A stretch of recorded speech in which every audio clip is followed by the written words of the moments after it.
Hi there. My name is Faith Brandt, a counselor with Kindful Body, where I support people in healing from disordered eating and body issues by helping them develop a better relationship with themselves.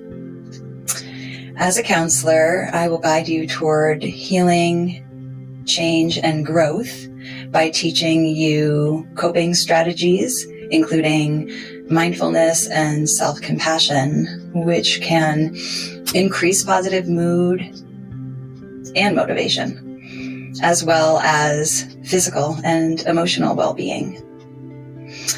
An important coping skill that I would like to share with you today is how to utilize your breath to calm your mind and decrease anxiety. So let's try that right now.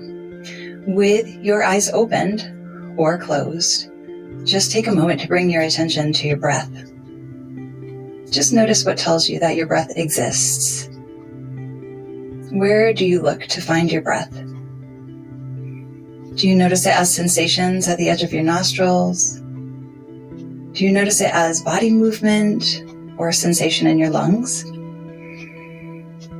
Just notice the experience of breathing without judgment. How do you feel after just a few moments of being with your breathing? Mindful awareness and self-compassion have positively impacted many of my clients to transform their lives and inside and outside. I enjoy working with clients from diverse backgrounds, clients who are feeling stuck and really looking for change. I love working with clients who turn to food to comfort themselves when they're feeling stressed, dealing with difficult emotions, or any difficulties in their lives. If how I work resonates with you or someone you know is interested in working with me, please contact Kindful Body's client care coordinator for a free consultation. And thank you for listening to my video. I look forward to walking with you on your healing journey.